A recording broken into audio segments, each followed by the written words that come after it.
জাতীয় থেকে আন্তর্জাতিক, প্রান্তিক জনপদ থেকে নগর চারপাশ, ঠিক কি ঘটছে এই মুহূর্তে এসব নিয়ে আয়োজন এখন চারদিক। পুরো আয়োজনের সঙ্গে আছি আমি সাজিদ আরাফাত। ঐকমত্যে পৌঁছাতে সময় স্বল্পতা বিবেচনায় রাখতে রাজনৈতিক দলগুলোকে অনুরোধ জানিয়েছেন ঐকমত্য কমিশনের সহসভাপতি অধ্যাপক আলী রিয়াজ। সকালে ফরেন সার্ভিস একাডেমিতে দলগুলোর সাথে 10ম দিনের বৈঠকের সূচনা বক্তব্যে এ মন্তব্য করেন তিনি। আলী রিয়াজ বলেন, তারা কারো ওপর কিছু চাপিয়ে দিচ্ছেন না, এমনকি সব বিষয়ে একমত হওয়ারও প্রয়োজন নেই। বলেন, দ্রুত সময়ে যাতে জুলাই সনদ ঘোষণা করা যায় সেজন্য সবাইকে সময়ের স্বল্পতা বিষয়টি খেয়াল রাখতে হবে।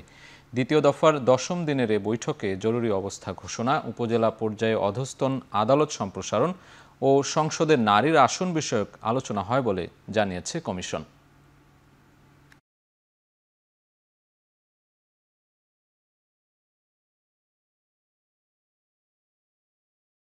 কমিশনের পক্ষ থেকে আমি সুস্পষ্টভাবে বলেছি যে কমিশন কিছু চাপিয়ে দিচ্ছে না, সব বিষয়ে একমত হওয়ারও কোনো বিষয় নেই। আমি বারবার বলেছি সব বিষয়ে আমরা একমত হব না।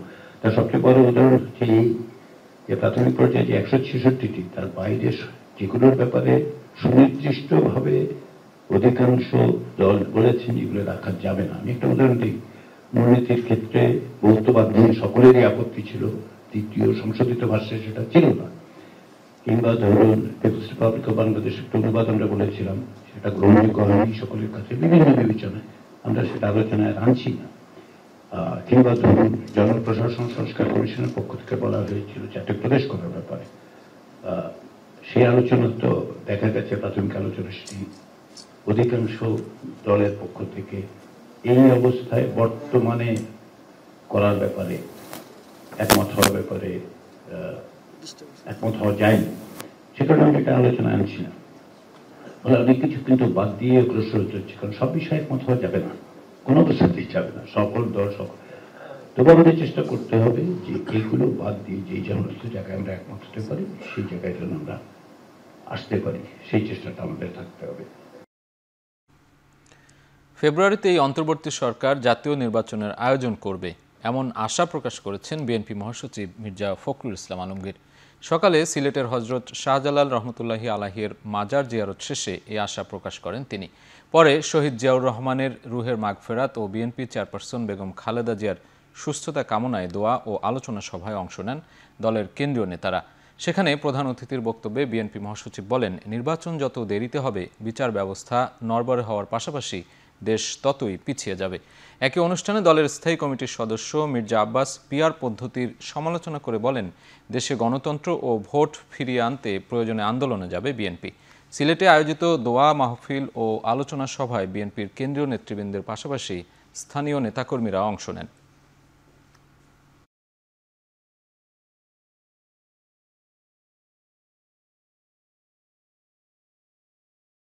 যারা পিআর নিয়ে কথা বলেন, দয়া করে পিআর নিয়ে একটু পড়াশোনা করবেন। এক শ্রেণীর লোক আছে ক্ষমতার গদিতে বসে নির্বাচনকে কিভাবে পিছানো যায় কিংবা নির্বাচন না দিয়ে কিভাবে অনেকদিন ক্ষমতা টিকে থাকা যায় সেই চেষ্টা তারা করছে। ইনশাআল্লাহ বাংলাদেশের জনগণ 17 বছর যেভাবে আন্দোলন করেছে, দরকার পড়লে আমরা আবারও আন্দোলনে নামবো। লন্ডনে ভারপ্রাপ্ত চেয়ারম্যান জনাব তারেক রহমানের সঙ্গে প্রধান উপদেষ্টা প্রফেসর ইউনূসের যে বৈঠক হয়েছে, সেই বৈঠকে মধ্য ফেব্রুয়ারিতে নির্বাচনের একটা মোটামুটি আলোচনা হয়েছে। আমরা সবাই আশাবাদী যে এই নির্বাচনের মধ্য দিয়ে দেশ জাতি গণতন্ত্রে ফিরে যাবে। নির্বাচন অনুষ্ঠানে সুষ্ঠু পরিবেশ নিয়ে সংশয় রয়েছে উল্লেখ করে জামায়াতের সেক্রেটারি জেনারেল মিয়া গোলাম পরোয়ার বলেছেন, এখনও লেভেল প্লেইং ফিল্ড তৈরি হয়নি। সকালে 19 জুলাই জামায়াতের সমাবেশ উপলক্ষে সোহরাওয়ার্দী উদ্যান পরিদর্শন শেষে সাংবাদিকদের প্রশ্নের জবাবে একথা বলেন তিনি। সভাস্থল প্রস্তুতি পরিদর্শন করেন জামায়াত নেতৃবৃন্দ। এ সময় তিনি বলেন, নির্বাচন সুষ্ঠু ও নিরপেক্ষ করতে প্রয়োজনীয় সংস্কার বাস্তবায়ন করতে হবে। এক প্রশ্নের জবাবে তিনি বলেন, জামায়াতে ইসলামের পক্ষ থেকে কখনোই নির্বাচন পেছানোর কোনো দাবি তোলা হয়নি। এ বিষয়ে জামাত আমিরের বক্তব্য খণ্ডিতভাবে প্রচার করা হয়েছে। আমাদের এই জনসভার যে মূল উদ্দেশ্য, একটি অবাধ নিরপেক্ষ গ্রহণযোগ্য নির্বাচনের উদ্দেশ্যে লেভেল প্লেইং ফিল্ড, নির্বাচনের পূর্বে প্রয়োজনীয় সংস্কার শেষ করা, মানবতা বিরোধী অপরাধে অভিযুক্তদের বিচারকে দৃশ্যমান করা, পিআর পদ্ধতিতে আমাদের জাতীয় নির্বাচনের যে দাবি উঠেছে সর্বমহল থেকে সেটা মেনে নেওয়া। আমাদের আমিরের জামাতের বক্তব্য অনেক সময় মিসকোট করা হয়, ইন্টারপ্রিট করা হয়, এটার ব্যাখ্যা আমাদের কলকে ডাক্তার তাহের সাহেব দিয়েছেন। আমরা নির্বাচন পেছানো না করা এ ব্যাপারে কোনো বক্তব্য কখনো রাখি নাই। জুলাই ঘোষণাপত্র ও জুলাই সনদ বাস্তবায়নে কোনো ষড়যন্ত্র মেনে নেওয়া হবে না বলে জানিয়েছেন জাতীয় নাগরিক পার্টির আহ্বায়ক নাহিদ ইসলাম। একই অনুষ্ঠানে দলের জ্যেষ্ঠ যুগ্ম আহ্বায়ক সামান্তা শারমিন বলেছেন, আপোষের চেষ্টা করে লাভ নেই। জাতীয় নাগরিক পার্টি নতুন বাংলাদেশ বিনির্মাণে সবাইকে ঐক্যবদ্ধ করবে। বিকেলে জুলাই পদযাত্রায় অংশ নিয়ে নাটোরের পথসভায় তারা একথা বলেন। সপ্তম দিনের কর্মসূচি হিসেবে রাজশাহী থেকে নাটোরের পথে যাত্রা করেন তারা। মাঝপথে নাটোরের বেলঘরিয়া বাইপাস এলাকায় যাত্রা বিরতি নেন। পরে সেখান থেকে শহরের মাদ্রাসা মার্কেট মোড়ে পথসভার আয়োজন করা হয়। এতে এনসিপির স্থানীয় নেতাকর্মী সহ নানা শ্রেণী পেশার মানুষ অংশ নেন। স্লোগানে মুখর হয়ে ওঠে সমাবেশ। বক্তব্য রাখেন দলের জ্যেষ্ঠ যুগ্ম আহ্বায়ক সামান্তা শারমিন ও আহ্বায়ক নাহিদ ইসলাম। এ সময় আগামীর নতুন বাংলাদেশ বিনির্মাণে তরুণদের স্বপ্নের কথা তুলে ধরেন বক্তারা। অনুষ্ঠানে দলের আহ্বায়ক নাহিদ ইসলাম, দক্ষিণাঞ্চলের মুখ্য সংগঠক হাসনাত আবদুল্লাহ এবং উত্তরাঞ্চলের মুখ্য সংগঠক সার্জিস আলম সহ কেন্দ্রীয় নেতারা উপস্থিত ছিলেন।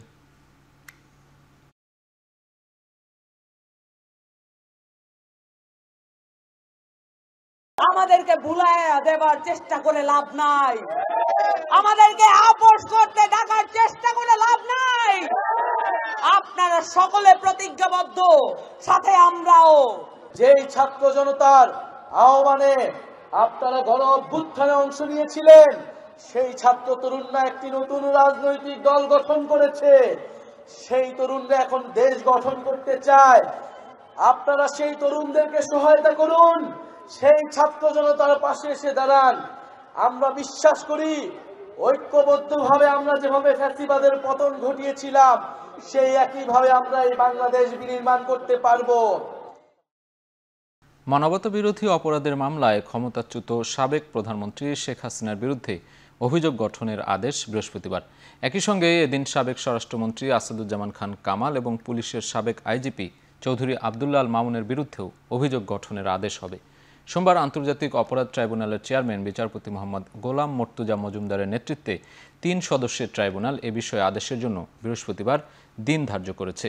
জুলাই আগস্টে ছাত্র জনতার উপর গুলি, হত্যার নির্দেশদাতা ও পরিকল্পনাকারী হিসেবে শেখ হাসিনা সহ অন্যদের বিরুদ্ধে ট্রাইব্যুনালে বিচার চলছে। এর আগে রাষ্ট্রনিযুক্ত আইনজীবী মানবতা বিরোধী অপরাধের মামলায় শেখ হাসিনার অব্যাহতি চেয়ে আবেদন করেন। শুনানি শেষে প্রসিকিউটর MH তামিম জানান, রাষ্ট্রনিযুক্ত শেখ হাসিনার আইনজীবী আসামির অব্যাহতি চেয়ে যেসব যুক্তি দেখিয়েছেন তা গ্রহণযোগ্য নয়। মানবতা বিরোধী অপরাধ সংঘটিত হয়েছে কিনা তা বিচারের মাধ্যমেই নির্ধারণ হবে।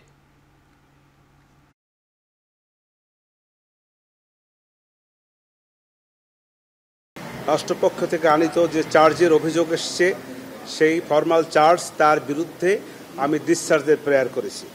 আমি ডিসচার্জে তাদেরকে অব্যাহতির প্রার্থনা করেছি।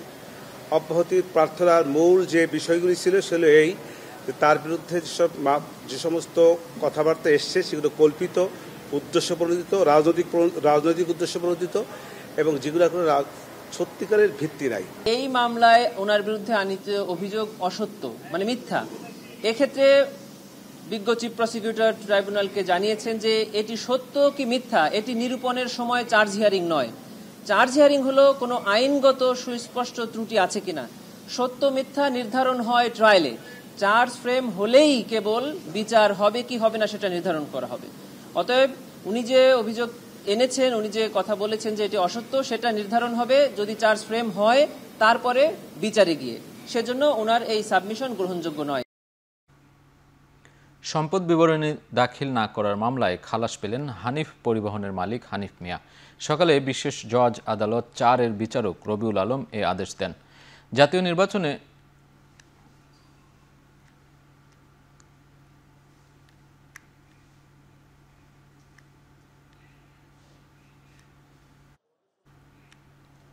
সম্পদ বিবরণী দাখিল না করার মামলায় খালাস পেলেন হানিফ পরিবহনের মালিক হানিফ মিয়া।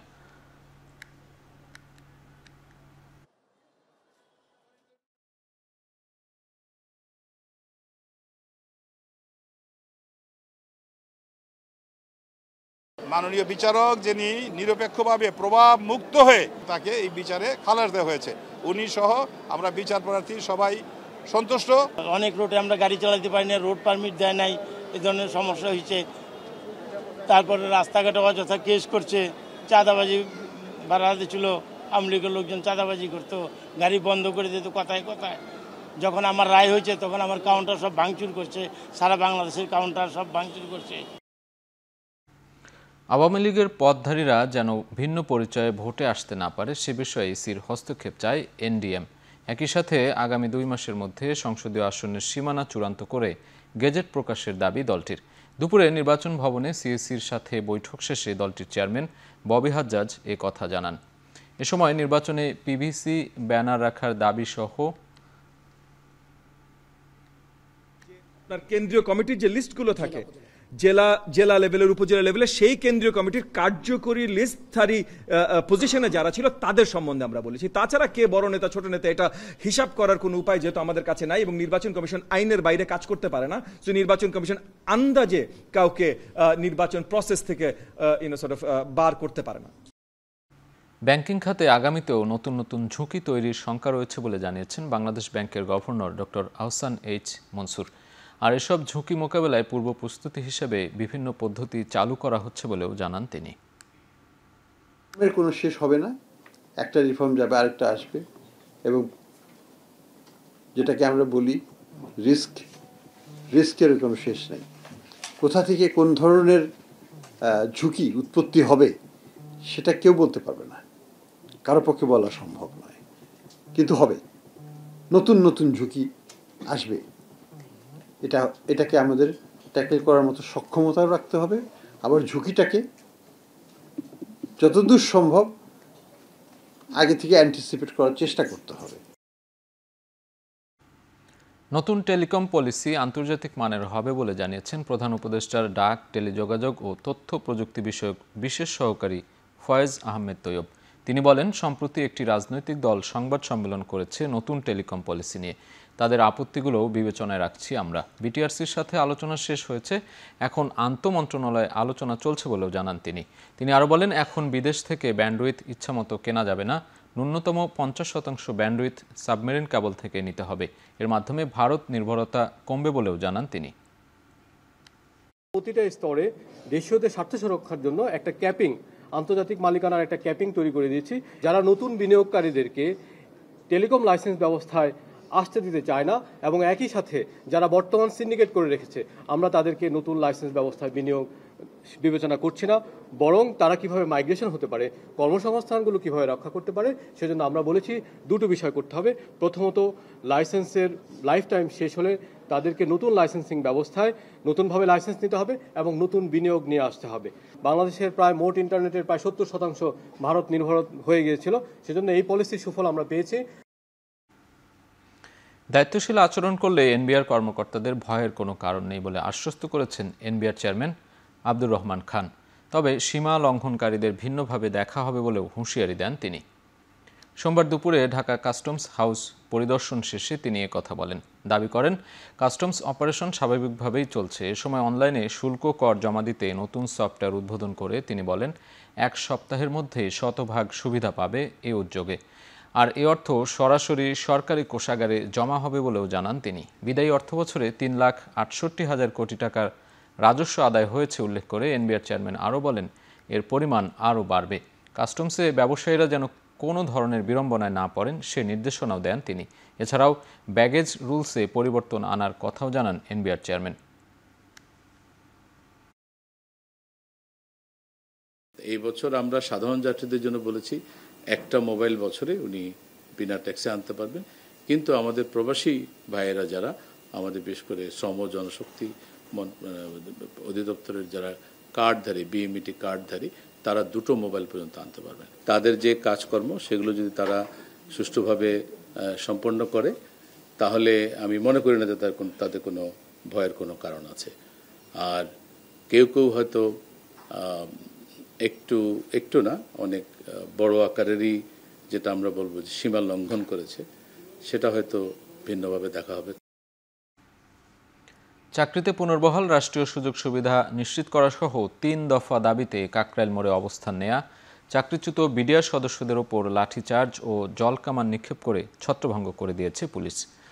ছোড়া হয় সাউন্ড গ্রেনেডও। এর আগে সোমবার সকালে শাহবাগ মোড়ে অবস্থান নেন তারা। পরে দাবি মানা না হলে পদযাত্রা করেন প্রধান উপদেষ্টার বাসভবন যমুনার দিকে। এ সময় মৎস্য ভবনের সামনে পুলিশের বাধা অতিক্রম করে যমুনার দিকে যেতে চাইলে কাকরাইল মোড়ে আটকে দেয় পুলিশ।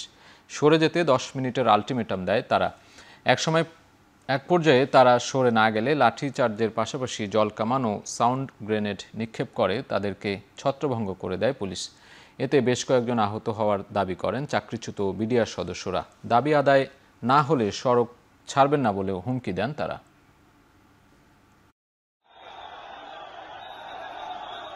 আমরা যেহেতু বাংলাদেশের স্বাধীন দেশের নাগরিক, আমাদের অধিকার আছে। আমরা তো অন্যায় কোনো দাবি আদায় করি, অন্যায় কোনো দাবি আমরা সরকারের কাছে চাই না। আমাদের ন্যায্য দাবি আদায়ের জন্য আমরা সরকারের কাছে পেশ করেছিলাম।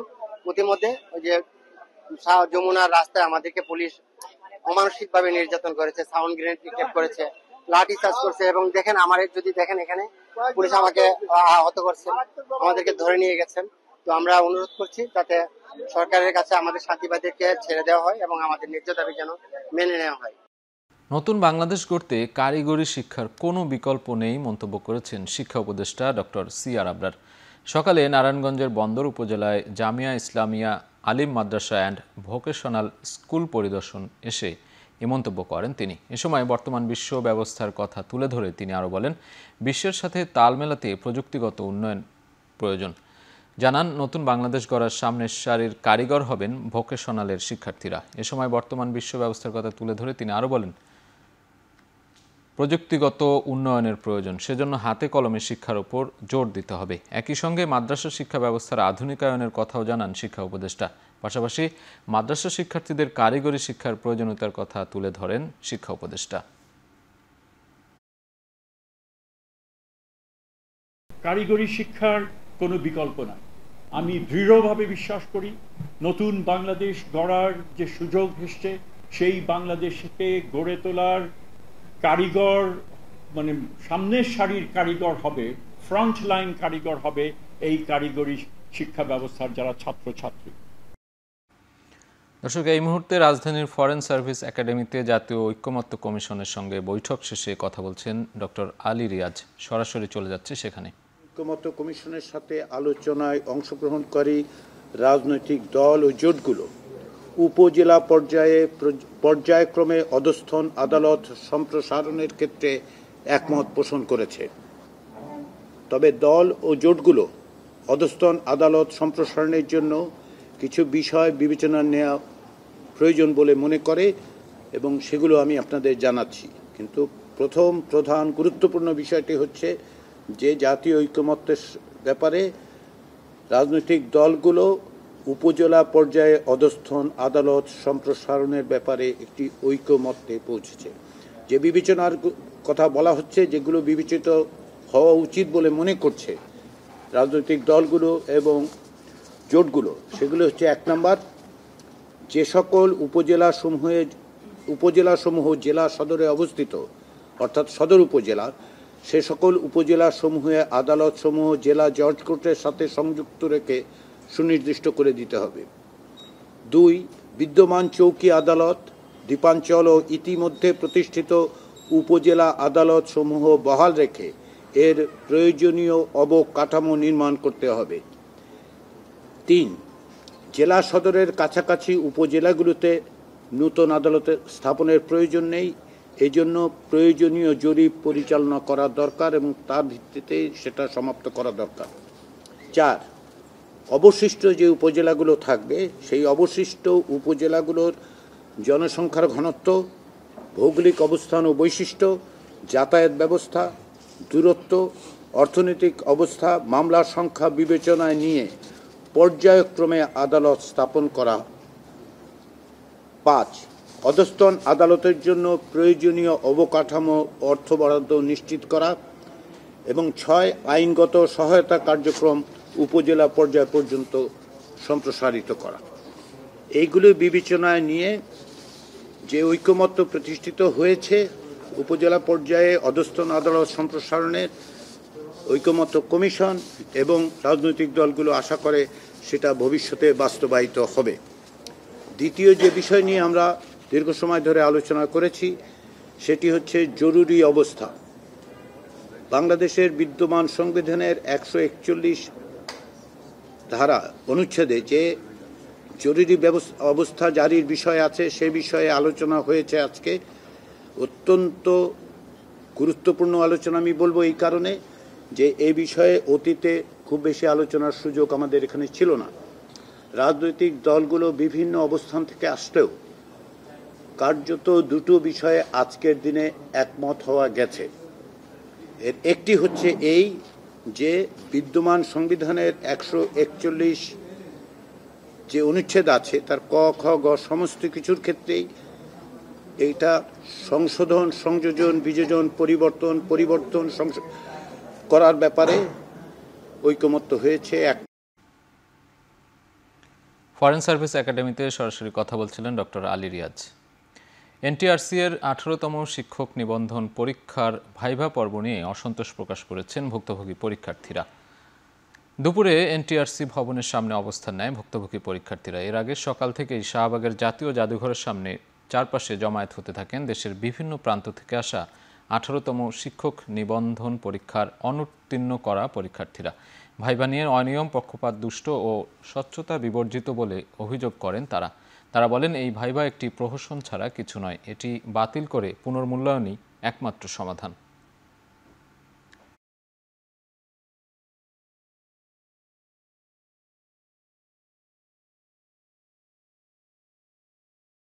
সকল সাবজেক্টে সকলের প্রতি দুর্নীতি করা হয়েছে।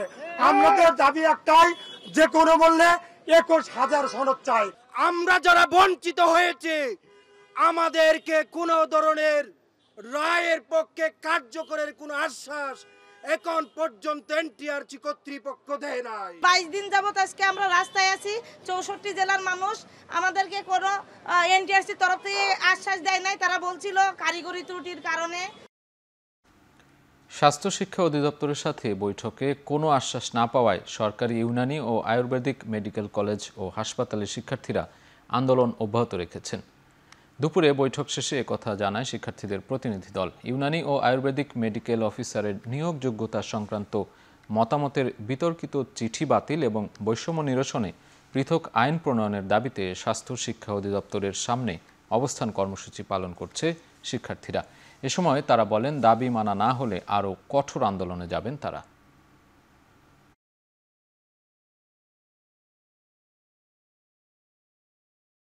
ডিজি এবং এডিজি স্যার আসবেন, তাদের সাথে আমাদের আরেকটা মিটিং আছে। এই মিটিংয়ে আমরা হচ্ছিল যে তাদের সাথে আবার কথা বলবো।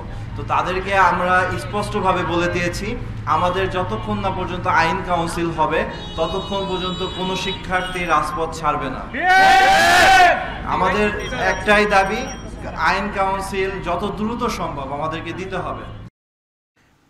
পুরনো প্রতিষ্ঠান সাইফ পাওয়ারটেককে সরিয়ে 17 বছর পর চট্টগ্রাম বন্দরের নিউ মুরিং কন্টেইনার টার্মিনাল পরিচালনায় দায়িত্ব পেয়েছে নৌবাহিনীর মালিকানাধীন প্রতিষ্ঠান চট্টগ্রাম ড্রাই ডক লিমিটেড।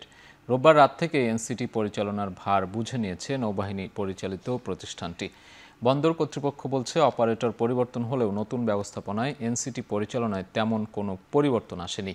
নতুন ব্যবস্থাপনায় আগের অপারেটর সাইফ পাওয়ারটেক এবং চট্টগ্রাম বন্দরের জনবল ও শ্রমিক কর্মচারীরা কাজ করছে। সংযুক্ত আরব আমিরাতের টার্মিনাল অপারেটর ডিপি ওয়ার্ল্ডকে এনসিটি পরিচালনার ভার দেওয়ার আগে নৌবাহিনীর মালিকানাধীন এই প্রতিষ্ঠানটি এনসিটি পরিচালনা করবে। পতিত আওয়ামী লীগ সরকারের আমলেই এনসিটি সংযুক্ত আরব আমিরাতের ডিপি ওয়ার্ল্ডের হাতে ছেড়ে দেওয়ার প্রক্রিয়া শুরু হয়। বন্দরের শ্রমিক কর্মচারী সহ রাজনৈতিক দলগুলো বিরোধিতা করলেও অন্তর্বর্তী সরকার সেই প্রক্রিয়া এগিয়ে নিয়েছে। আশা করা হচ্ছে আগামী নভেম্বর মাসে চুক্তি হবে।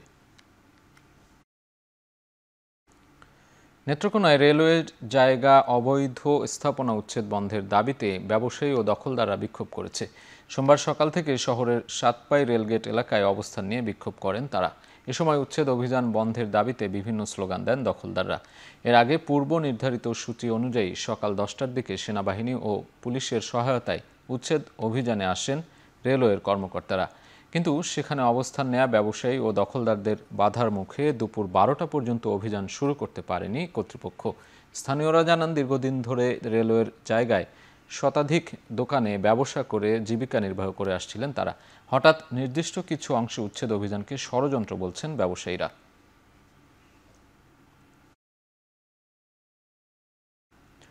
মৌলভীবাজারের শ্রীমঙ্গলে গাছের সাথে বেল্ট দিয়ে বাঁধা অবস্থায় একাদশ শ্রেণীর এক শিক্ষার্থীর মরদেহ উদ্ধার করা হয়েছে। সকালে কাকিয়াছড়া চা বাগান এলাকা থেকে ওই তরুণের মরদেহ উদ্ধার করে পুলিশ।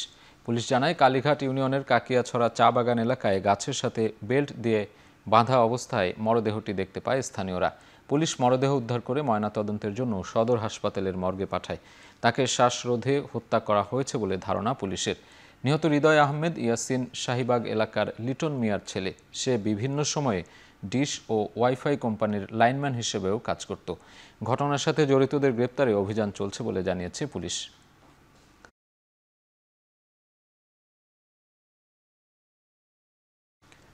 কুমিল্লায় সীমান্তবর্তী এলাকা থেকে প্রায় ৪৮ লাখ টাকা মূল্যের ভারতীয় শাড়ি জব্দ করেছে বিজিবি।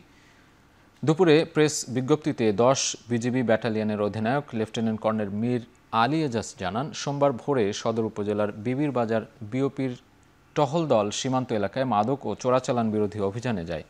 এ সময় সীমান্তের শূন্যরেখা থেকে 5 কিলোমিটার ভেতরে বাংলাদেশের অভ্যন্তরে চাঁদপুর এলাকায় একটি সিএনজি চালিত অটোরিকশা থেকে 455 পিস ভারতীয় শাড়ি জব্দ করে। জব্দ করা শাড়ির বাজার মূল্য 47,90,000 টাকা বলে জানিয়েছে বিজিবি।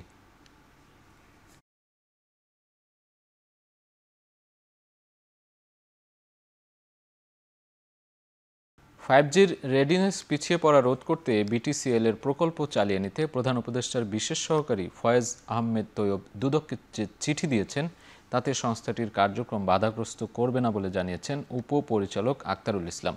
সোমবার বিকেলে এক ব্রিফিংয়ে তিনি বলেন, ফয়েজ আহমেদ তৈয়ব দুদকে যে চিঠি দিয়েছেন তাতে দুদক কোনো চাপ অনুভব করছে না। দুদকের বক্তব্য হলো যে এই চিঠির প্রেক্ষিতে দুদক কোনো প্রকার চাপ অনুভব করছে না এবং এই বিষয়ে যে দুদকে যে অনুসন্ধান কার্যক্রম চলছিল সেটা স্বাভাবিক গতিতেই চলমান থাকবে। সারা দেশে ডেঙ্গু পরিস্থিতি ক্রমেই উদ্বেগজনক রূপ নিচ্ছে। প্রতিদিন বাড়ছে আক্রান্ত ও মৃত্যু। একদিনে ডেঙ্গুতে নতুন করে আক্রান্ত হয়েছেন 492 জন, আর 3 জনের মৃত্যু হয়েছে। স্বাস্থ্য অধিদপ্তরের বিজ্ঞপ্তিতে দেখা যায়, সবচেয়ে বেশি আক্রান্ত বরিশাল বিভাগে, যেখানে নতুন করে একদিনে আক্রান্ত 154 জন ছাড়িয়েছে। এখন পর্যন্ত মোট আক্রান্ত 12,763 জন, আর মৃত্যু হয়েছে 48 জনের। পরিসংখ্যানে দেখা যায়, আক্রান্তদের মধ্যে 65.9% পুরুষ এবং 34.1% নারী। মৃতের তালিকায় পুরুষের হার বেশি, যা প্রায় 59.2%।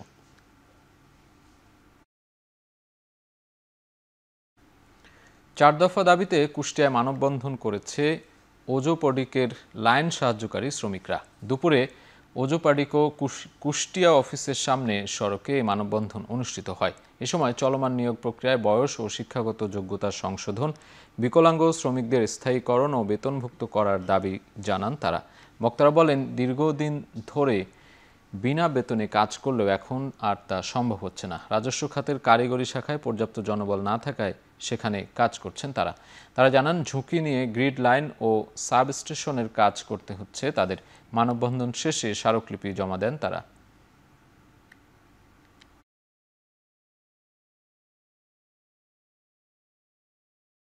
এবার আন্তর্জাতিক প্রসঙ্গ। যুক্তরাষ্ট্রের টেক্সাসে আকস্মিক বন্যায় প্রাণহানির সংখ্যা বেড়ে দাঁড়িয়েছে 82 জনে, যার মধ্যে 28 জন শিশুও রয়েছে।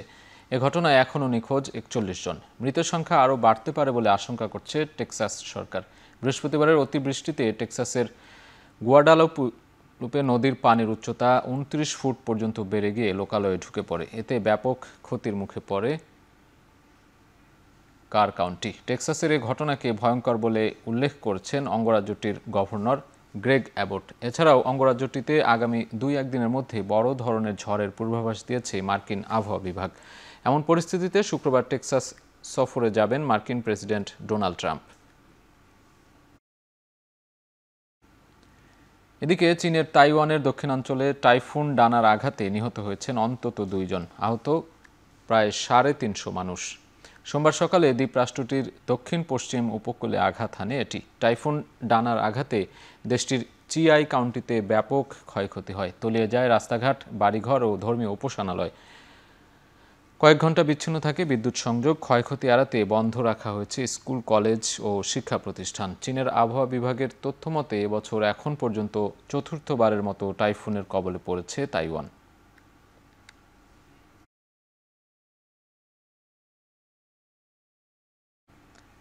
ভারতের হিমাচলে বিধ্বংসী বন্যায় মৃতের সংখ্যা বেড়ে দাঁড়িয়েছে কমপক্ষে ৭৮ জনে। নিখোঁজ অর্ধশত, আহত শতাধিক। ২ সপ্তাহেরও কম সময়ে ২৩টি আকস্মিক বন্যা, ১৯টি পাহাড়ি ঢল আর ১৬টি ভূমিধস হয়েছে রাজ্যটিতে। সবচেয়ে ক্ষতিগ্রস্ত মান্ডি জেলা। মান্ডি, কাংড়া, সিরমৌর সহ হিমাচলের ৩ জেলায় জারি সর্বোচ্চ আবহাওয়া সতর্কতা রেড অ্যালার্ট। সিমলা, কুল্লু সহ ৭ জেলায় দ্বিতীয় সর্বোচ্চ অরেঞ্জ অ্যালার্ট। ২টি জাতীয় মহাসড়ক সহ মোট ২৪৩টি সড়ক যোগাযোগ বিচ্ছিন্ন। ২৭৮টি এলাকায় বিদ্যুৎ সংযোগ স্থগিত এবং ২৬১টি পানি প্রকল্প বন্ধ রয়েছে। মহারাষ্ট্রেও ২ জেলায় রেড অ্যালার্ট আর উত্তরাখণ্ডের ৪ জেলায় ভূমিধস সতর্কতা জারি করা হয়েছে। আগামী ৪৮ ঘন্টায় বৃষ্টি আরও বাড়বে বলে আভাস আবহাওয়া বিভাগের।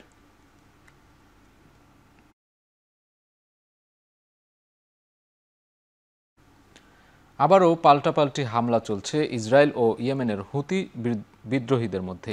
রোববার ইসরায়েলের তেল আবিব ও বেন গুরিয়ন আন্তর্জাতিক বিমানবন্দরে ব্যালিস্টিক ক্ষেপণাস্ত্র হামলা চালায় হুতিরা। এছাড়া লোহিত সাগরে চলাচল করা লাইবেরিয়া পতাকাবাহী এবং গ্রিক মালিকানাধীন 2টি বাণিজ্যিক জাহাজ হুতিদের হামলায় ক্ষতিগ্রস্ত হয়েছে। তবে সকল ক্রু ও সদস্যদের নিরাপদে সরিয়ে নেওয়া হয়েছে বলে জানিয়েছে যুক্তরাজ্যের মেরিটাইম ট্রেড অপারেশনস UKMTO।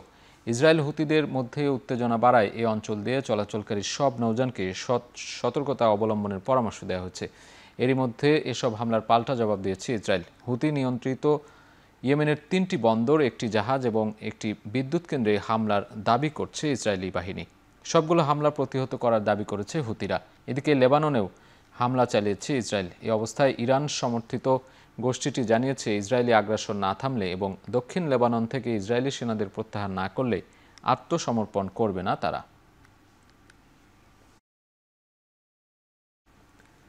ত্রাণের জন্য অপেক্ষায় থাকা আরও 10 জন সহ রোববার 82 গাজাবাসীকে হত্যা করেছে ইসরায়েলি বাহিনী। এ নিয়ে 27 মে থেকে এখন পর্যন্ত GHF পরিচালিত স্থানে ত্রাণ নিতে গিয়ে কমপক্ষে 743 ফিলিস্তিনি হত্যার শিকার হয়েছেন বলে জানিয়েছে গাজার স্বাস্থ্য মন্ত্রণালয়।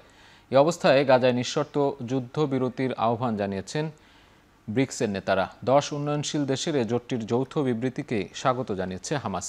এমন পরিস্থিতিতে চলতি সপ্তাহে যুদ্ধবিরতি কার্যকরের ভালো সম্ভাবনা রয়েছে বলে জানালেন ট্রাম্প। সোমবার ট্রাম্প নেতানিয়াহুর সাক্ষাতের মধ্য দিয়েও যুদ্ধবিরতি ঘোষণা আসতে পারে বলে মনে করছেন বিশেষজ্ঞরা। তবে নেতানিয়াহুর কার্যালয় জানিয়েছে হামাসের অনুরোধে চুক্তিতে কোনো পরিবর্তন মেনে নেবে না ইসরায়েল। অন্যদিকে অবরুদ্ধ গাজা ছাড়াও অধিকৃত পশ্চিম তীরের বিভিন্ন এলাকায় অভিযান জোরালো করেছে দখলদার ইসরায়েলি বাহিনী। এতে রোববার পশ্চিম তীরের 2 ফিলিস্তিনি নিহত ছাড়াও বেশ কয়েকজন আহত হয়েছেন।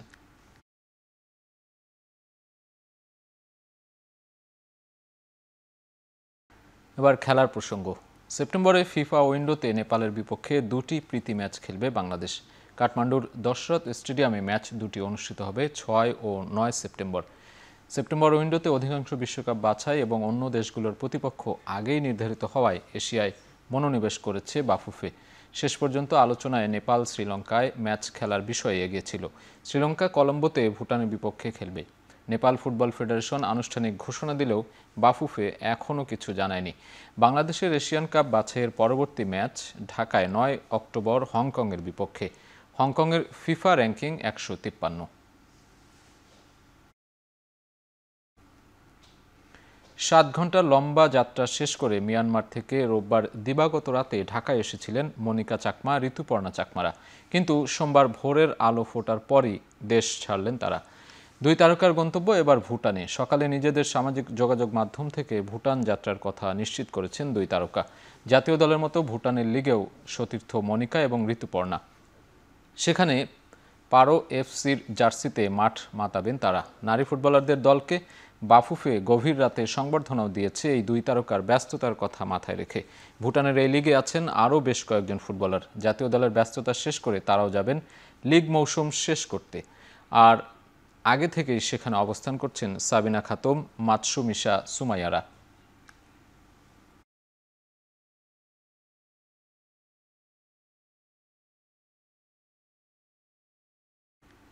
দর্শক, এই মুহূর্তে রাজধানীর ফরেন সার্ভিস একাডেমিতে জাতীয় ঐক্যমত্য কমিশনের সঙ্গে বৈঠক শেষে কথা বলছেন বিএনপি নেতা সালাউদ্দিন আহমেদ। সরাসরি চলে যাচ্ছে সেখানে। একমত পোষণ করা হয়েছে, তবে দিয়ে যে বিষয়গুলো সুনির্দিষ্ট করে দেয়া হয়েছে, যেমন জেলা সদরে অবস্থিত উপজেলা সমূহ উইদিন ব্র্যাকেট সদর উপজেলায় আদালত প্রতিষ্ঠার প্রয়োজন নেই, যেহেতু জেলা সদরে জেলা জজ কোর্টের সাথে সংযুক্ত করে সুনির্দিষ্টভাবে চিহ্নিত করা সদর উপজেলা আদালত সমূহ এভাবে, তাতে জেলা সদরেই উপজেলা সদরের আদালত সমূহ প্রতিষ্ঠা করা গেল। দ্বিতীয়ত, বর্তমানে বাংলাদেশে যেগুলো ব্রিটিশ আমলের চৌকি হিসাবে চিহ্নিত ছিল সেগুলা দ্বীপাঞ্চল এবং কিছু কিছু উপজেলায় উপজেলা আদালত প্রতিষ্ঠিত আছে। তার সংখ্যা খুব সম্ভবত ৬৭টি, যেটা পরিসংখ্যান আমরা পেলাম, কম বেশি হতে পারে। সেই উপজেলা আদালত সমূহ, চৌকি সমূহ এবং দ্বীপাঞ্চলের আদালত সমূহ প্রতিষ্ঠিত থাকবে, তবে সেখানে প্রয়োজনীয় অবকাঠামো এবং সুযোগ সুবিধা নির্মাণ করা প্রয়োজন। ৩, যে সমস্ত উপজেলাগুলো জেলা সদরের খুব কাছে অবস্থিত, যেমন যোগাযোগ ব্যবস্থা যেহেতু আগের তুলনায় অনেক উন্নত হয়েছে, সেই জন্য কোনো উপজেলা সদর বা উপজেলা হেডকোয়ার্টার যদি 15-20 কিলোমিটারের সীমার মধ্যে থাকে, সেই ক্ষেত্রে সরকারিভাবে আরেকটা স্থাপনা নির্মাণ করা, স্থাপন করা, মেনটেন করা এবং অন্যান্য অবকাঠামোগুলো সুযোগ সৃষ্টি করা, আবাসস্থল সহ কর্মচারীদের থাকার ব্যবস্থা, যাতায়াত ব্যবস্থা, এমনকি জেলা সদর থেকে জেলা কারাগার থেকে মানে যারা অভিযুক্ত তাদেরকে আনা নেওয়া করা ইত্যাদি অনেক হ্যাজার্ডাস ব্যাপার।